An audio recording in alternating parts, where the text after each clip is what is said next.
Hi y'all, welcome to my channel, and in today's video I am going to share with you a end of year homeschool update. I'm going to let you know the things that worked for us, the things that didn't work for us, and I'm going to let you know what we're going to do about those. So stay tuned.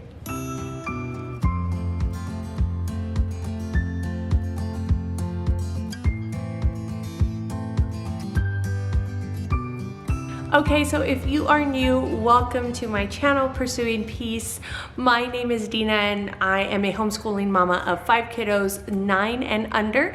And on this channel, I share my passions for Christ, for homeschooling, and for encouraging mamas in their faith. And in this amazing, even though it can be crazy and kind of discouraging at times, it is still an amazing and sanctifying season of motherhood. So if you'd like to join me on this journey, then click the subscribe button down below, and don't forget to click the little bell icon so you know whenever new videos pop up. And also, if you'd like to get an inside glimpse on what happens around here on a daily basis, then check out my Instagram at Dina_pursuing_peace. Okay, you guys, well, I am hoping that this is going to be a quick video, although my track record isn't great for quick videos, you know, so but I am just going to share with you. So I have we have almost completed. We are not quite done with our school year this year, but we are almost done, and we're just kind of trucking through because we got a late start last year and just a bunch of different things. So we're just gonna kind of keep going through into the summer,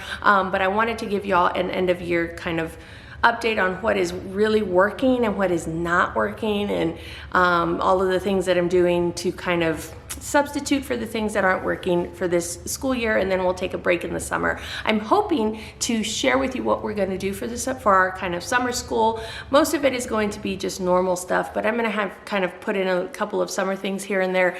I'm going to try to do either a short on YouTube. I've never done one of those before, so bear with me. I'm going to try to do either a short on YouTube or a reel on Instagram. I believe that's what it's called over there. So, you know, check that out, subscribe, and go to my Instagram page and make sure you're following me if you want to check out what I am going to be doing for summer school this year. So I have a 3rd grader, I have a 2nd grader, 1st grader, and a preschooler. And then my little one has kind of come up into Totl School a little bit this year.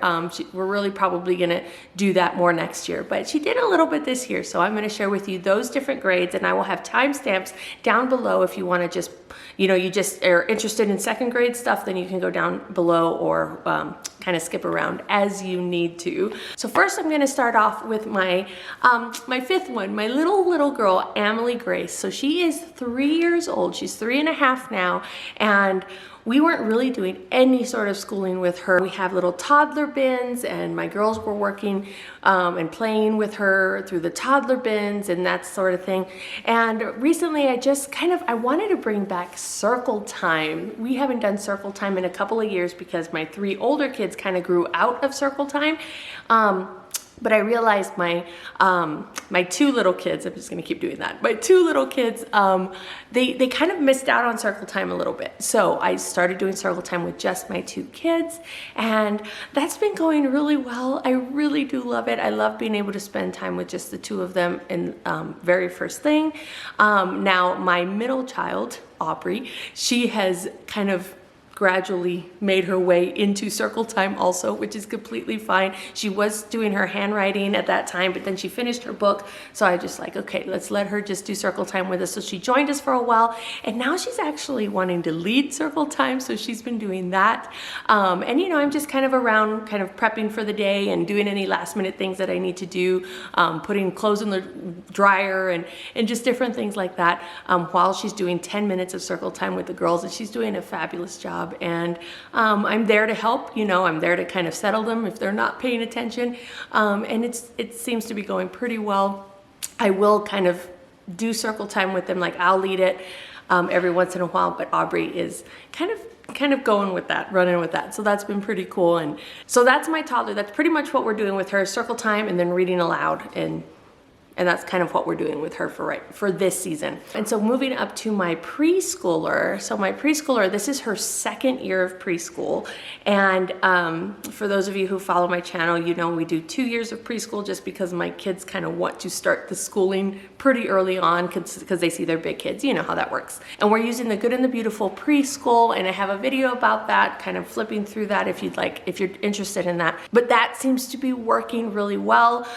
There was a little bit of a, like, it didn't seem like she was learning her letter sounds and stuff like that. So I was a little bit concerned because usually in the second preschool year, we do the Good and the Beautiful pre-K book and the Kinder Prep, but we are not near the Kinder Prep at this point. And you know what? It's okay. It is fine because that's where she's at right now. That's one of the reasons I wanted to do circle time again, because I do flashcards, letter sounds, and that's how I do that. And I have a video about doing that also, if you want to see how I teach them their letter sounds. And so I wanted to really get that in there. So the pre-K book from the Good and the Beautiful has been working really well. And what I really love about it is it comes with this, and it's practice sheets. So these are optional. So it's just like workbook type of things. And they're practice sheets, and she needed more practice.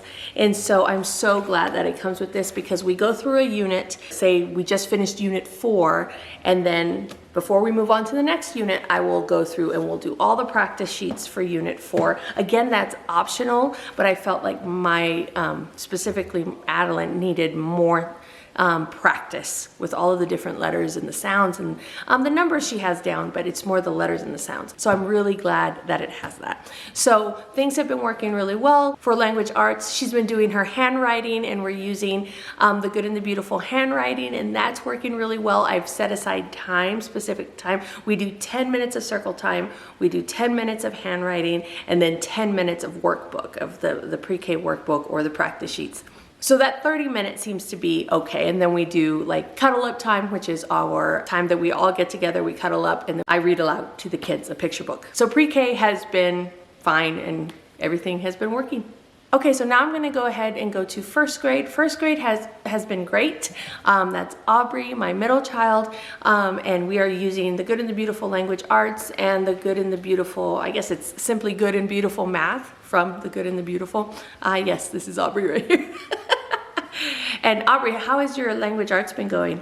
Good. Good? You like it? What about your math?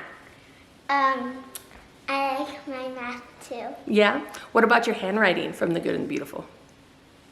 I finished it. Yeah, you finished it, huh? She finished it, and she's been begging me to get the next book. I just haven't yet, and you know, she's been doing some coloring for handwriting, and like I said before, she kind of joined into our circle time and took that over. So that's been fine. Okay, so moving on to second grade. This is where we got a little bit, I don't know how to say this, but things got a little bit hard. We were on the struggle bus for a little bit with second grade. Okay, so we are using the Good and the Beautiful Language Arts for second grade, and that is working just fine. It is fine. It takes us about 20 minutes to do a lesson. He seems to be understanding. This is my boy. This is my Solomon. He seems to be understanding all of the different concepts, and we seem to be doing just fine with the language arts. Now, where we're starting to struggle is with math. So we were using the Good and the Beautiful Math Level 2. We started using this last year with my first child, and she flew through it, and it was fine. She was fine with it. But as we were going through it with my boy, I could tell he was just struggling a little bit more with the different concepts. And the thing that he needs, the thing that I realized that he needs, is he needs repetition and he needs practice. And that's something that I wish that the Good and the Beautiful had more of in their math, was just like sheets of practice, kind of like these. Like I wish they had something like this for math, where I could just, it was kind of something separate, maybe something that I can print out just for extra practice. And I felt like they had something like that before, but I couldn't find it when I was looking for it this time. So I'm not really sure about that. But I wish they had more of that, because I feel like the concepts, I like the spiral approach, and I think he likes a spiral approach also to the math, but I feel like we needed to sit in something a little bit longer. And the reviews at the end were just not, we're not cutting it. So then I just went on Amazon and I got this. It's 100 days of timed test, addition and subtraction.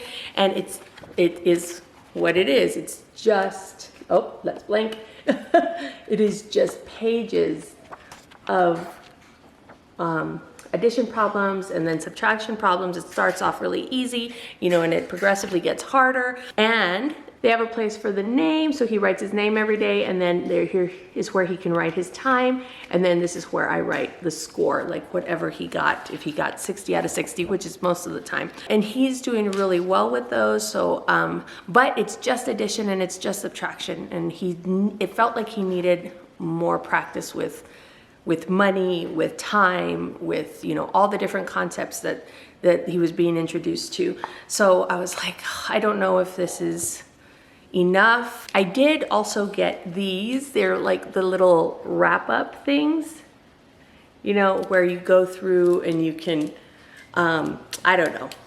I never know how to explain these really well, but you go through and it says, if you see right here, it says 3, it's just wanting to look at me.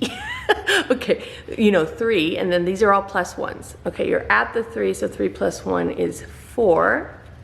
Okay, and then you come around here, 6 plus 1 is 7, there's the 7, and then so on, 10 plus 1 is 11, and you go through and you wrap it around, and then in the back, it has these little like notches, if you can see that. It's got the little notches, and if you did it all right, you shouldn't be able to see those notches at all. So it's kind of a self-check type of thing, and so that was really neat, and he really liked it. He really liked it, and I wrote out a card, and he was timing it and putting the date, and he was getting faster and better. The only thing is once he hit about like +4, then it was harder for him to do it mentally. And so he felt like he had to use his fingers, but he couldn't use his fingers because he's holding this thing. And so it's like he was getting frustrated, and he was just getting frustrated every time he tried to do the 4s. And I was like, okay, we've got to figure something else out. So I went to good old YouTube and I looked up, you know, 2nd grade math, and I looked at all of the different maths, you guys. I was like, oh my goodness. And they were all either too similar to How the Good and the Beautiful worked, or it was like too mastery. It was like, no, we're not gonna go that far. I wanted kind of something that was both, really. And I was like, is this too much to ask? But then I saw a math curriculum that my friend Ashley over at Joyful Noise Learning, I had seen her kind of do a few videos about this math curriculum, so I checked out her videos again, and it is Math with Confidence. And this is by Kate Snow, and it's published by Well Trained Mind Press. I was actually looking at Christine, my friend over at This Homeschool House, I believe is the name of her channel, and she was kind of explaining it also. So I looked at both of those, and something that Christine said that I was like, yes. She said it's kind of mastery in that it stays in one concept for a while, but with the review, it reviews all the concepts at the same time. And I was like, yes, that is kind of what I want. I want something where he's reviewing things constantly so he doesn't forget them, but he needs to stick to one thing for a while to really kind of understand it and comprehend it and get it in his head. And so I went ahead and I just got it. And I was like, okay, well, we'll see how this works. So it comes with this giant teacher's manual, and then the student workbook. You're pretty much teaching out of this teacher's manual, and then the student workbook is just kind of a workbook, you know, workbook. And he does 1 page, front and back. And then this is the teacher's manual. And guys, I don't like teacher's manuals. Like, I really don't like teacher's manuals, especially if they're kind of hard to read. If there's a lot of words on 1 page and no pictures, my brain kind of shuts down. And so maybe I have something, I don't know. So it took me a while. I spent like maybe 2 days just looking at the teacher's manual when I first got it. And I was just like, okay, how can I wrap my head around this? But we did a couple of lessons. We've only done 2 lessons so far. We did a couple of lessons and he seems to really enjoy it. I did go back to the beginning. So we started the second grade. This is second grade math. I started it over. So we're starting at the beginning of second grade and then kind of working the way through, because I wanted to make sure that he got the concepts the way that this math taught it and wasn't getting confused, you know, because he learned it a different way from the good and the beautiful and all of that craziness. So anyway, so that's what we're doing for math for my boy, and it seems to be working so far. Like I said, we just started it. We'll see. I'm planning on keeping it going through the summer so we can catch up a little bit. And yeah, it seems to be okay. I am kind of liking it. It's got recommendations for math picture books. It's got games that we play all the time, which I think he learns a lot through games. Like, it kind of solidifies it in his mind. And so it's just hard for me to play games every day all the time, because I've got a lot of kids in the background, you know. So it's kind of hard, and it is distracting for all of the other kids too. And so I don't know, but I'm just like, okay, we've got to do something different, because that one was specifically like not working for him. It was working, that math works great for my other kids, but for some reason his brain was just not getting it, and that's okay.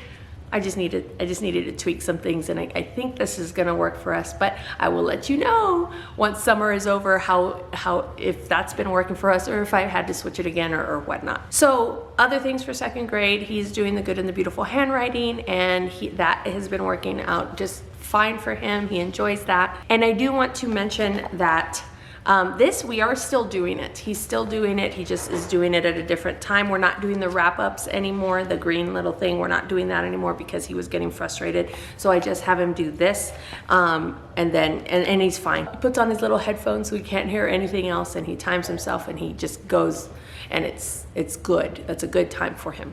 Okay, moving on to third grade. So language arts from the good and the beautiful, level 3, that has been working just fine for her. There are a few components in there that weren't working for her, and I will tell you about those in just a bit. But for the most part, language arts has been really well. We've been loving the language arts as always. The good and the beautiful math has been working really well for her. Again, simply good and beautiful math level 3. And I usually kind of help her out just a little bit, but sometimes she can do a whole lesson on her own depending on what it's talking about. And if she understands it, then she just kind of does the lesson on her own. It does take her a while to do a lesson, because there's the lesson component, and then there's lesson review, and then there's like review from before. And so it does take her a while to do, and we usually do it in like 2 days. We'll do one lesson in 2 days. But that's the only thing. So we're not quite done with that one. And actually, we're not quite done with any of the books. I forgot to mention that. We are kind of halfway through all of the books. And so we're just gonna kind of keep going and through the month of May. I think in June, we're gonna kind of take a break. July, we'll probably do half and half, and then August we'll start up again. But we're gonna kind of just keep going with it, because we did get a late start, and we moved last year, and so that was just kind of a big thing. So we didn't get to do as much as we'd like to. So we don't have to finish a book in 1 year, and that's completely fine. I'm okay if we go into 4th grade and she's still in level 3. That's completely fine. Fix-It Grammar, we've been using that, and that's been working really well for her. I have a video about Fix-It Grammar and a lesson with us in Fix-It Grammar if you'd like to get more info about that. That's from IEW. And the good and the beautiful handwriting, she's on level 5, and that's been working just fine for her too. So what has not been working for 3rd grade? First off, the language arts, one of the components that hasn't been working for her, and kind of not for any of my kids, is the spelling. And I know this is probably not new and surprising to a whole lot of you that use the good and the beautiful, but their spelling is probably their weakest part of their language arts, and it kind of always has been. They have tried to improve it, and it has gotten better in my opinion. But I felt like it just needed to be simpler. It just needed to be simpler. And so what I did is I created these little cards. At first I was just using index cards, but then I created this because it was just taking me too long to make an index card, and I figured I could do it faster this way. So I just did this on Canva. So basically what it is, I'll show you one that they are using so you can see how it's used. So I will write the word on top here. Abigail specifically writes it out phonetically for her, and I tell her however she wants to remember it. Like kind of like I remember how to spell Wednesday by saying Wednesday in my head, like every time. And people, people, you know, like that's just how I remembered how to spell those words. And now I know how to spell those words. So I shared that with her. And ever since then, her spelling has been better because now she's like, okay, now I can say it phonetically and then spell it, because English, guys, is kind of hard to spell sometimes. So anyway, so what they do is they, whenever it's time for them to do spelling, they will go through and spell it 3 times. And they have 1 card for each word. I think normally they have about 10 words that they're doing at any given time. And so they'll have 10 cards and they'll go through, and every day they'll just write it out 3 times, write it out 3 times, write it out 3 times. And then in the Good and the Beautiful, it asks you to like quiz them on the spelling words. And so whenever it tells me to do the quiz, then I just do the quiz, and it seems to be working. It seems to be working. For my 1st grader, I have her do it every day. For my 2nd grader, he does it too every day. That's like the first thing that he does. He does that, and he does his timed math stuff, and then we do everything else because it's independent work that they can do on their own. And it gives me about 10 minutes, maybe 5 minutes, to just kind of do something else with someone else. And with Abby in the level 3 of the Good and the Beautiful, now this is the last edition. They're about to come out with a new edition of level 3, but this is the one that they currently have that's on sale, I think, right now. I don't know if it'll be on sale by the time this video comes out. But in there, it has like spelling practice every day, almost every day. And so she just takes, instead of doing whatever they ask her to do, like motions or something like that, she just focuses on those cards and just writes out those cards. And that seems to be working because it's less distracting. It's just like, okay, I am just writing these 3 times, writing these 3 times, because sometimes it's just muscle memory, it's just the repetition of it, and that's all they need. They don't need all of the different fun ways to do it. At least that works for me, and they're my kids, so I figure that's kind of how they work too. And I know that is not always the case, but I think this is the case with spelling for my kids. Another thing that's not working for my 3rd grader is the multiplication. It's the musical multiplication is what we're using for the Good and the Beautiful, and it kind of has it integrated into the level 3. It's just not enough practice, and I actually can't remember how I learned the multiplication facts, but I'm pretty sure I memorized them. But I knew what multiplication was, like I knew the concept of it, but I also memorized the facts. And so it just is not, it's not working. I'm not sure why, and again, I can't remember how I memorized them, so I can't just be like, oh, well, let me just show it to you this way. And so I got something else from Kate Snow. It's called Multiplication Facts That Stick, and it's like a 10-week course. It's not supposed to be your multiplication curriculum. It's definitely a supplement, but it kind of helps kind of solidify those multiplication facts in our head. So I have not gotten it yet. That's why I can't show it to you. But it's coming in the mail. And so when that happens, we're kind of going to work on multiplication facts over the summer with her. And so see how that goes. I do really like the multiplication, musical multiplication from the Good and the Beautiful. It just is not working for her for some reason. So yeah, so we're going to try something else. Another thing that she needed more practice on that wasn't seeming to stick with her was her time. Now she can do time, you know, pretty well, but like there was a few different things like the quarters, the minutes, like all of those things were just kind of not sticking with her. She needed more practice with it. And in level 3, there's not very much practice. That was more level 2. And so I felt like she just needed more. She was getting frustrated with the time whenever they would review it, and she needed more practice with it. So again, I got one of these. So 100 days, telling time, practice reading clocks. And so I'll start from the beginning. It starts like super easy. super easy, you know, starts with the hour and then it gradually gets harder, but it's pretty much that. And so she just needs to do 1 page a day, and that's all that she's doing.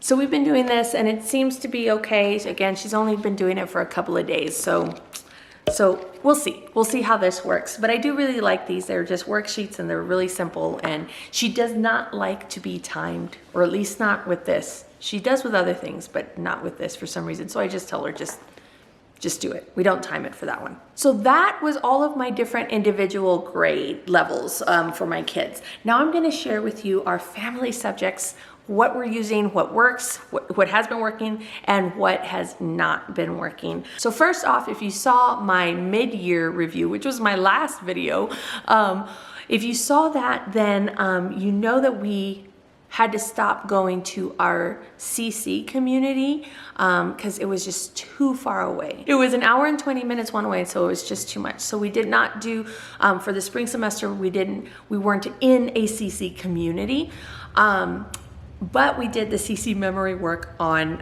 our own. And at first I was like, I'm not really sure how this is gonna work out, you guys, because it's just so much harder to do it without a community.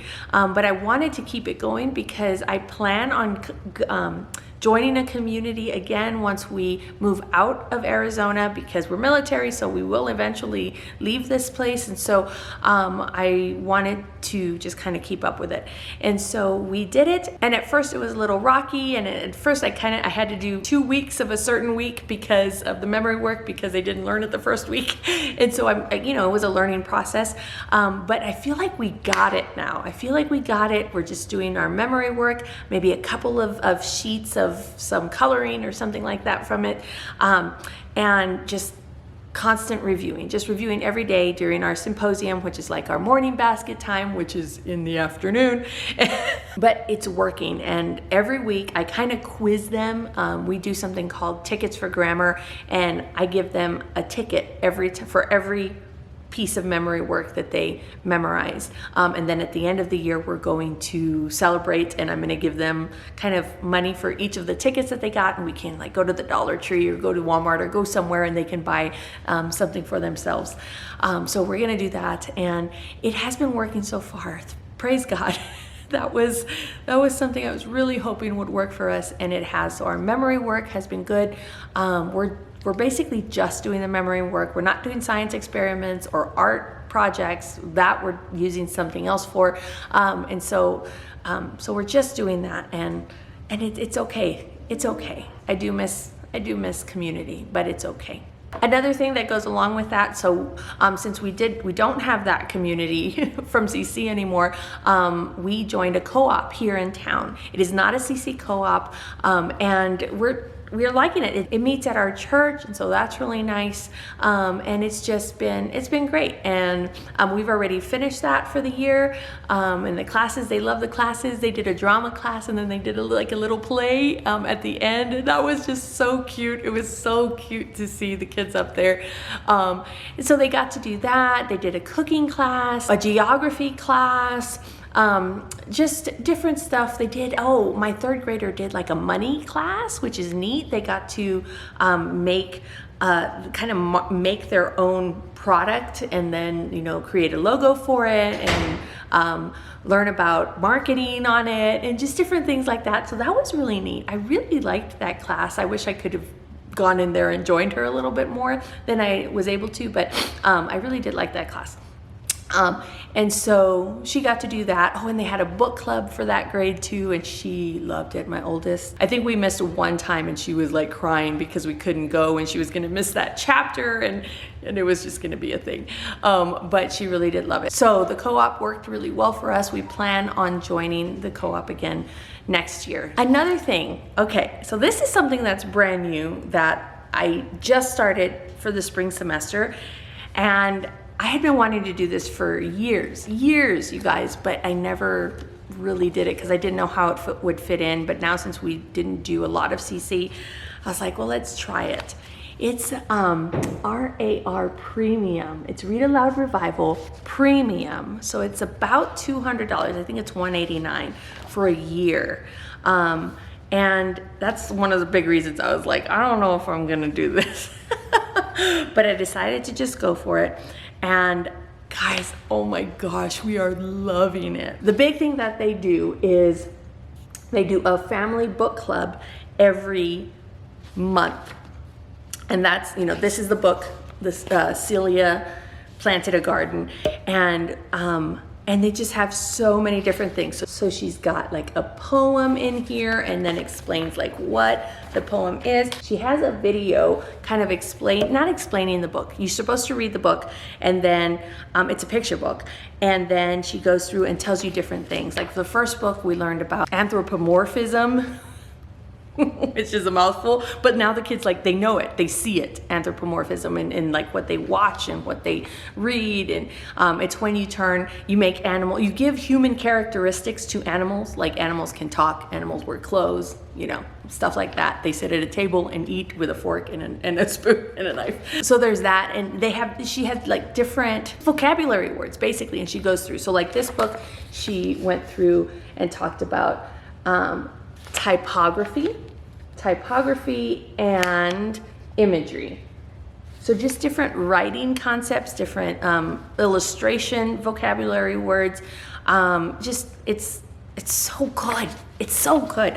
And then she always has different book recommendations that go through and books that are in stream of Celia Planted a Garden. So she goes through and she tells you that upstream and instream. I don't know. I can't remember the words that she uses, but it's just so good. And then she has different activities that you can do, and you can do as much of them or as little of them as you would like.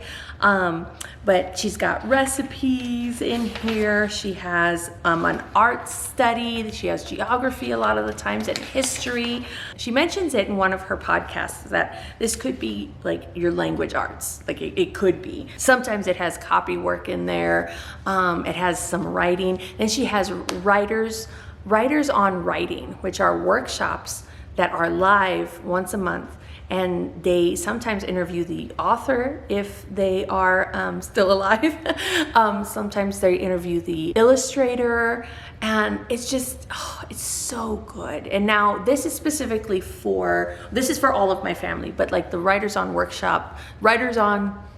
writing, it's called WOW, Writers on Writing workshops. I just let my third grader go, and she listens to it on her own, and she has been really loving it. Like she's like, oh my goodness, this is so good. And I feel like I can let her have that. It's about an hour long, and I feel like I can let her have that as a school day, and maybe she'll do handwriting. But the thing is, once she finishes one of those workshops, she wants to do whatever it is that they were doing. Like one workshop, they were talking about first lines, and they give you a whole bunch of prompts on how to write first lines or how to continue with the first line of a book, you know? And so she wanted to go through and do all of that, you know? And so like all the different things, all the different workshops that they do, she wants to continue it. So I usually just let her do that as her school day. You know, she'll go, she'll listen to it, and then she'll do whatever it is that they do it, because, you know, she wants to at that point, instead of stopping it and be like, nope, you've got to do math now.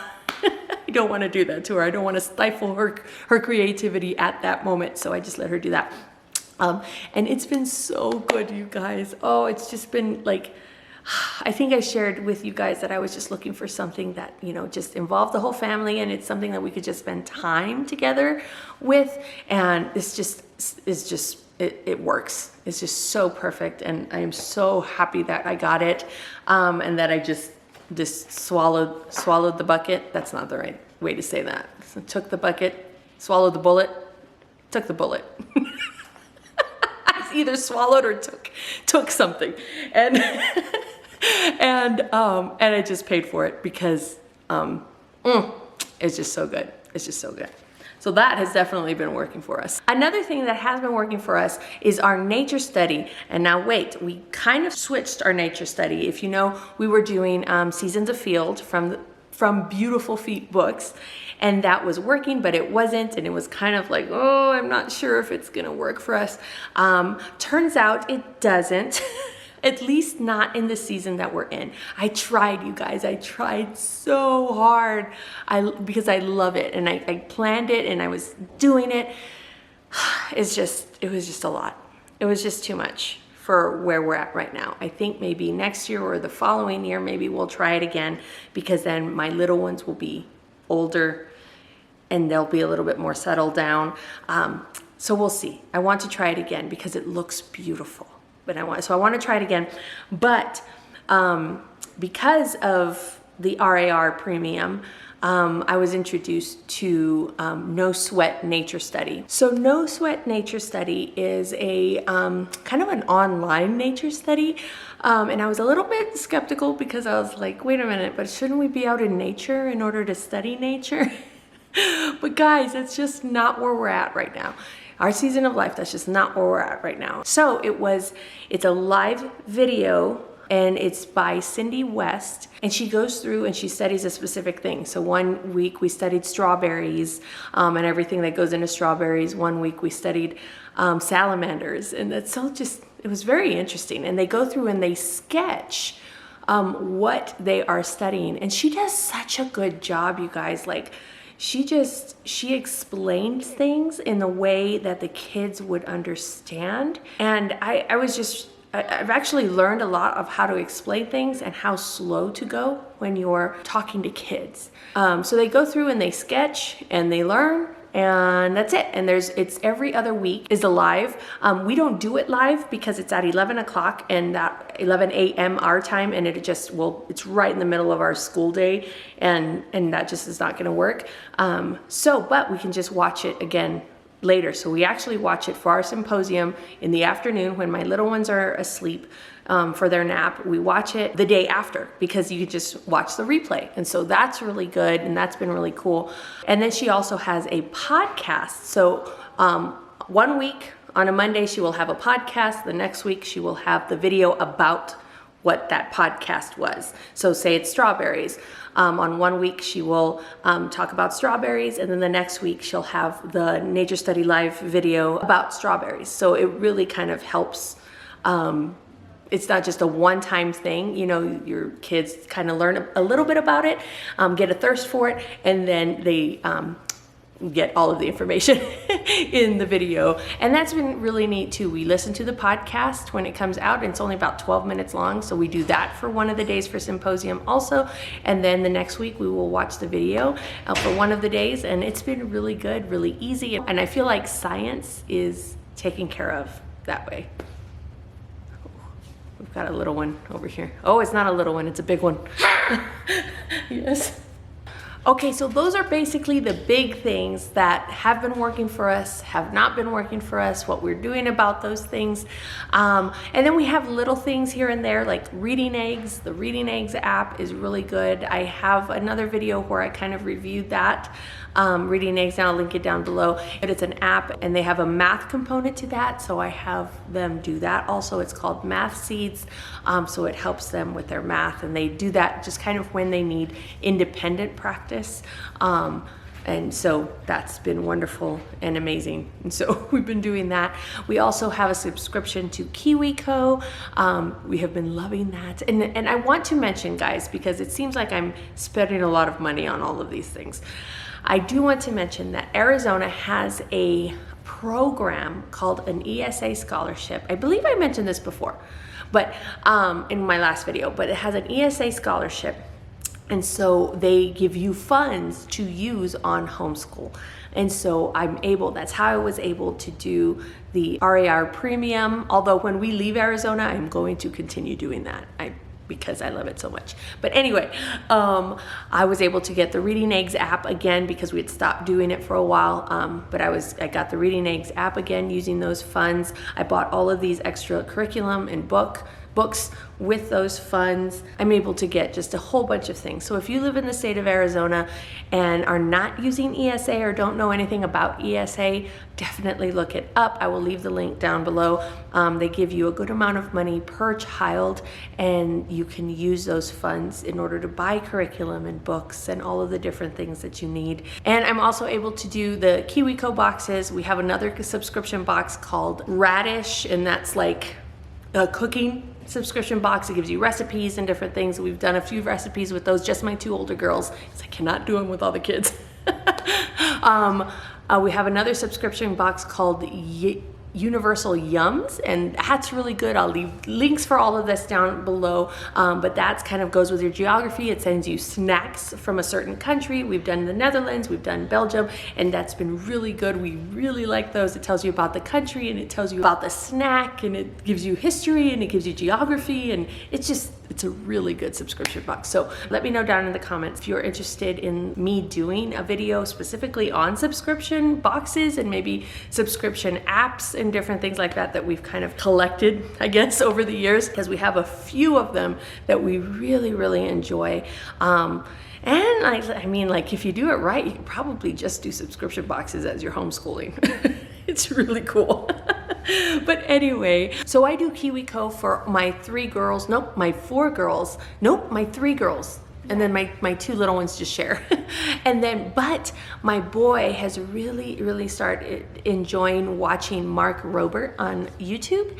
And he has a subscription, an engineering subscription box called Crunch Labs. And we have been loving that one. That has been so good. I will leave the link down below.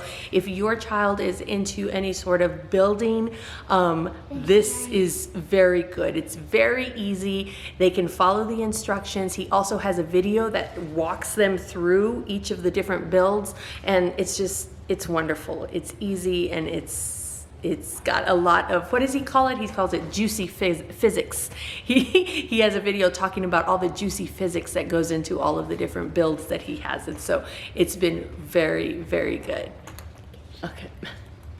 He wants me to show this to you. So they get one of these gears every time. So we've gotten 4 boxes.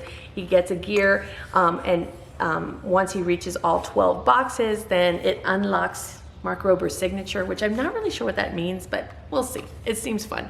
So, and he's really liking it. So, Crunch Labs, I will leave the description down at the bottom. All right, guys, I think that's it for this video. I don't know if I accomplished my goal of making it short. Probably not. But if you like this video, give me a thumbs up, and don't forget to subscribe and click the little bell icon so you know whenever new videos pop up.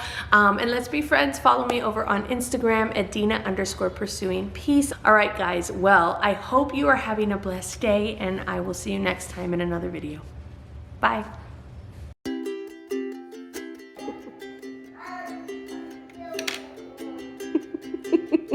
Hello. Hi, this is Channel Adeline, and right now I'm coloring, so I'm gonna show you the stuff that I'm making. Hold on. Okay. This is named Tiger Stripes, Bunny Quiz, Gobble Gobble, Stunky, Pine Pine, Woody, Purple Shell, and Fat Gus.